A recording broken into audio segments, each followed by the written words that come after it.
आपको बाबा साहब की जीवनी और व्यक्तित्व के बारे में बता चुके हैं। मैं सिर्फ 2-3 बातें आपके बारे में रखूंगा कि वर्तमान विश्व में 21वीं सदी में अगर किसी व्यक्ति के बारे में सबसे ज्यादा चिंतन किया जा रहा है, not only India but also all over the world, पूरे विश्व में अगर किसी एक व्यक्ति पे अगर रिसर्च सबसे ज्यादा हो रहे हैं, सबसे ज्यादा अध्ययन हो रहे हैं, सबसे ज्यादा अगर कोई स्टडी सेंटर है, सबसे ज्यादा अगर कहीं प्रतिमाएं लगाई जा रही है, तो वो और कोई नहीं हमारे विश्व रत्न, हमारे भारत रत्न डॉक्टर भीमराव अम्बेडकर जी हैं। ऐसे बाबा साहब के लिए हम उनको हमारे दिलों में जगह हमेशा बनाए रखें। जब जब आप कहीं भी कोई संकट में हो, परेशानी में हो, तो संविधान को याद करें। संविधान में आज की सारी समस्याओं का समाधान हमको नजर आता है। आज के सारे जितने भी कानूनी पेचीदियां हैं उनका कहीं ना कहीं उन्होंने विश्लेषण उसमें किया है। इतना फ्लेक्सिबल संविधान पूरे विश्व में कहीं नहीं दिखता।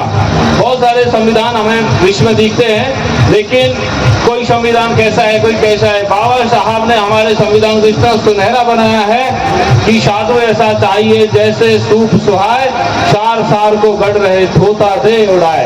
तो बाबा साहब ने जितने भी संविधान थे उनमें से जो जो सार था, जो चीज मूल्यवान थी, उनको सबको उन्होंने ग्रहण किया।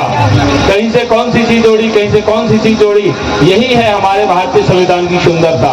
दूसरी बात कि उसमें एक विशेष रूप से प्रावधान किया गया है कि जब समय और परिस्थिति, देश काल बदल जाए तो निश्चित रूप से उनकी रिक्वायरमेंट के हिसाब से उसमें परिवर्तन जरूरी है। ये दिमाग में उनके में आज से कितने साल पहले ये चीज थी।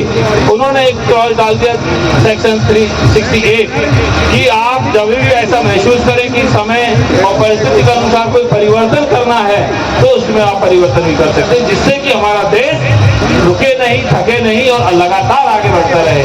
ऐसे बहुत ही दूरदृष्टा, और मैं सिर्फ भारत रत्न नहीं कहता, मैं कहता हूँ विश्व रत्न है, भारत रत्न नहीं है बाबा साहब। पूरे विश्व को जिन्होंने नई दिशा दी। विश्व के बड़े बड़े विश्वविद्यालयों में जब आप जाते हैं, वहाँ उनके बारे में, रिसर्च के बारे में देखते हैं तो हमारा दिल बहुत खुश हो जाता है। और मैं बता रहा हूँ कि उस जमाने में सबसे ब्रिलियंट, सबसे शिक्षित, सबसे वेदावान कोई व्यक्ति थे तो डॉक्टर भीमराव अम्बेडकर थे। ऐसे महापुरुष को मैं बार बार प्रणाम करता हूँ। आपने मुझे बोलने का अवसर दिया, आपको बहुत बहुत धन्यवाद। जय हिंद, जय भारत।